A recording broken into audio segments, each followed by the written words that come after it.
Assalamualaikum warahmatullahi wabarakatuh. Halo sahabat ceritanya Tribun. Mudah-mudahan Anda selalu setia bersama kami, channel yang selalu menghadirkan kisah-kisah nyata menarik. Dan untuk kali ini kami akan berbagi sebuah kisah nyata yang berjudul Satu Gereja Masuk Islam Setelah Mendengar Penjelasan Ini. Ini adalah sebuah kisah nyata seorang pemuda muslim yang tinggal di Amerika. Kisah ini terjadi pada tanggal 22 Februari 2006. Semoga Allah memberikan kita kekuatan dakwah seperti pemuda ini. Ada seorang pemuda Arab yang baru saja menyelesaikan bangku kuliahnya di Amerika. Pemuda ini merupakan salah seorang manusia yang diberi nikmat oleh Allah berupa ilmu tentang agama Islam, bahkan ia mampu mendalaminya. Selain sebagai seorang pelajar, ia juga seorang juru dakwah Islam. Ketika berada di Amerika, ia berkenalan dengan salah seorang Nasrani. Hubungan mereka akrab. Keakraban pemuda Arab itu dengan seorang Nasrani dilandasi harapan semoga Allah memberinya hidayah untuk masuk Islam. Pada suatu hari mereka berdua berjalan-jalan di sebuah perkampungan di Amerika dan melintas di depan sebuah gereja yang terdapat di kampung tersebut. Si Nasrani akan memasuki gereja tersebut dan meminta agar pemuda Arab itu turut masuk ke dalam gereja. Semula pemuda Arab tersebut keberatan dengan permintaan temannya itu. Namun karena ia terus didesak, akhirnya pemuda itu pun memenuhi permintaan si Nasrani itu. Lalu masuklah ia ke dalam gereja dan duduk di salah satu bangku dengan hening, sebagaimana kebiasaan mereka. Ketika pendeta gereja itu masuk, para hadirin serentak berdiri untuk memberikan penghormatan. Di saat itu si pendeta agak terbelalak ketika memandang para hadirin. Ia pun berkata, "Di tengah kita ada seorang muslim. Aku berharap ia keluar dari sini." Pemuda Arab itu tidak bergeming dari tempatnya. Pendeta tersebut mengucapkan perkataan itu berkali-kali, namun ia tetap tidak bergeming dari tempatnya.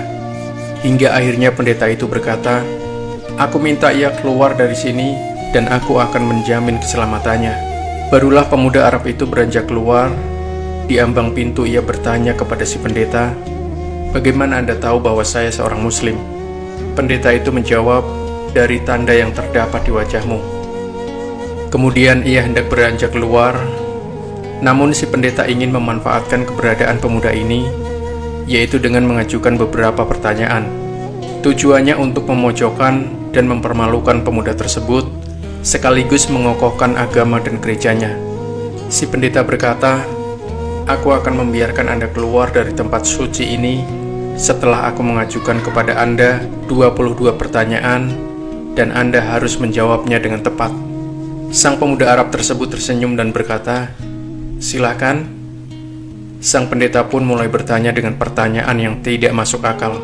"Sebutkan satu yang tidak akan ada duanya, dua yang tidak akan ada tiganya, tiga yang tidak akan ada empatnya, empat yang tidak akan ada limanya, lima yang tidak akan ada enamnya, enam yang tidak akan ada tujuhnya, tujuh yang tidak akan ada delapannya, delapan yang tidak akan ada sembilannya, sembilan yang tidak akan ada sepuluhnya, sesuatu yang bernilai 10, 11 yang tidak akan ada 12-nya, 12 yang tidak akan ada 13-nya, 13 yang tidak akan ada 14-nya. Sebutkan sesuatu yang dapat bernafas namun tidak mempunyai ruh. Apa yang dimaksud dengan kuburan berjalan membawa isinya? Siapakah yang berdusta namun masuk surga? Sebutkan sesuatu yang diciptakan Allah namun dia mencelanya. Sebutkan makhluk yang diciptakan Allah tanpa ayah dan ibu. Siapakah yang tercipta dari api? Siapakah yang diazab dengan api? Dan siapakah yang terpelihara dari api? Siapakah yang tercipta dari batu? Siapakah yang diazab dengan batu? Dan siapakah yang terpelihara dari batu? Sebutkan sesuatu yang diciptakan Allah dan dianggap besar. Pohon apakah yang mempunyai 12 ranting? Setiap ranting mempunyai 30 daun. Setiap daun mempunyai 5 buah, 3 di bawah naungan dan 2 di bawah sinaran matahari." Mendengar pertanyaan yang aneh yang dibuat-buat tersebut, pemuda itu pun tersenyum dengan senyuman mengandung keyakinan kepada Allah. Setelah membaca bismillah, ia berkata, "Satu yang tidak mungkin ada duanya ialah Allah. Dua yang tidak mungkin ada tiganya ialah malam dan siang. Allah berfirman, dan kami jadikan malam dan siang sebagai dua tanda kebesaran kami.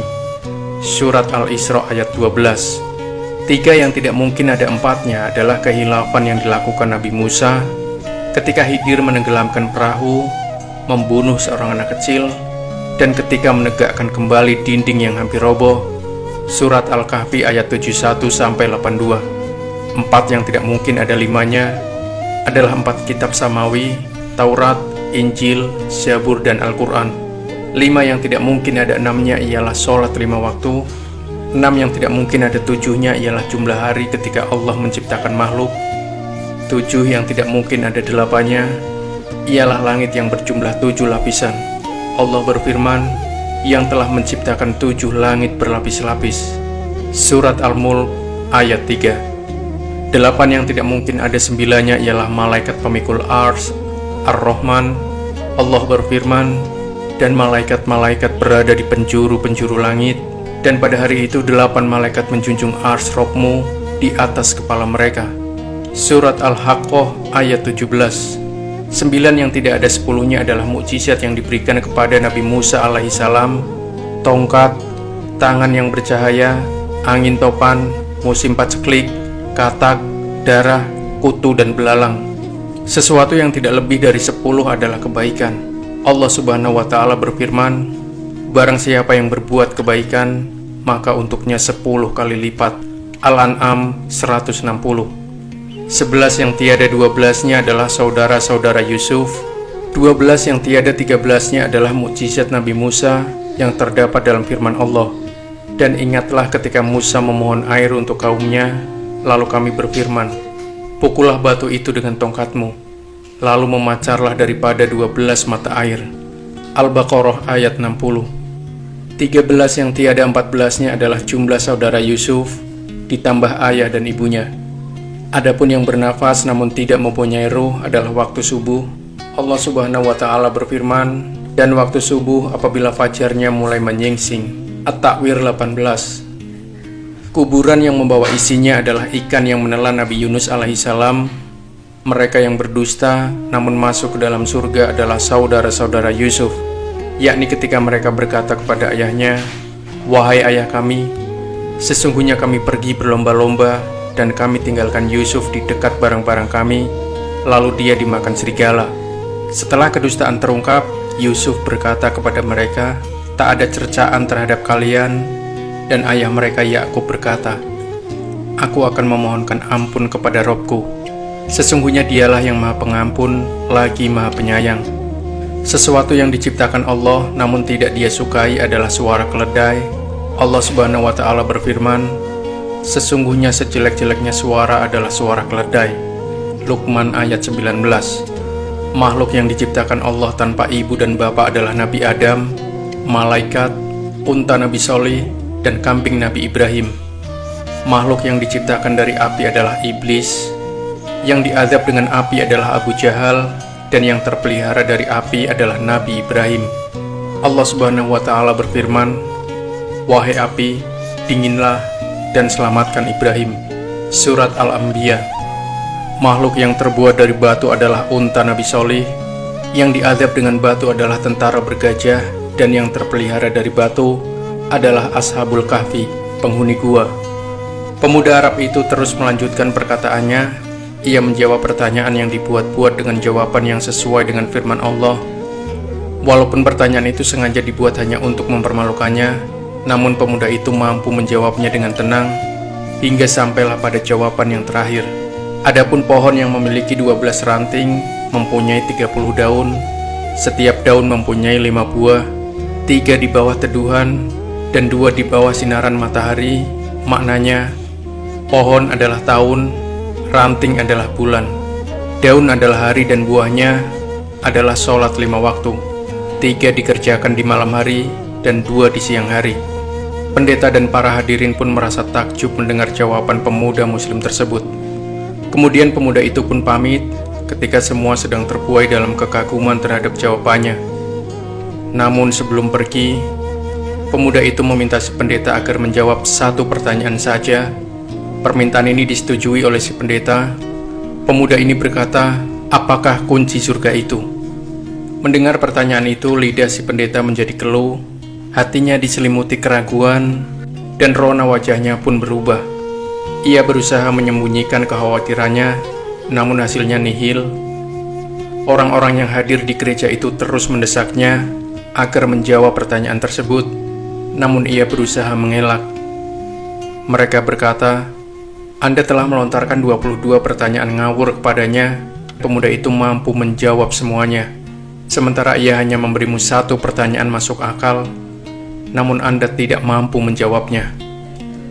Pendeta tersebut berkata, "Sungguh aku mengetahui jawaban dari pertanyaan tersebut, namun aku takut kalian marah." Mereka menjawab, "Kami akan menjamin keselamatan Anda." Sang pendeta pun berkata, jawabannya ialah, "Asyhadu alla ilaha illallah wa asyhadu anna Muhammad Rasulullah." Lantas si pendeta dan orang-orang yang hadir di gereja itu pun memeluk agama Islam. Sungguh Allah telah menganugerahkan kebaikan dan menjaga mereka dengan Islam melalui tangan seorang pemuda muslim yang bertakwa. Kisah nyata ini diambil dari Mausu'ah Al-Qisas Al-Waqi'ah melalui internet www.kisah.net. Orang yang berakal termasuk para pendeta sebenarnya telah mengetahui bahwa Islam adalah agama yang diturunkan kepada Nabi Muhammad dan akan menjaga manusia dalam kesejahteraan baik di dunia maupun di akhirat. Namun apa yang menyebabkan hati para pendeta itu masih tertutup, bahkan cenderung mereka sendiri yang menutup rapat jiwanya. Semoga Allah memberikan hidayah kepada mereka yang mau berpikir. Masya Allah, sebuah kisah yang sangat inspiratif. Semoga bisa menginspirasi kita semua. Jangan lupa sahabat ceritanya Taribon, nantikan kembali kisah-kisah terbaru dari kami selanjutnya. Sampai jumpa. Wassalamualaikum warahmatullahi wabarakatuh.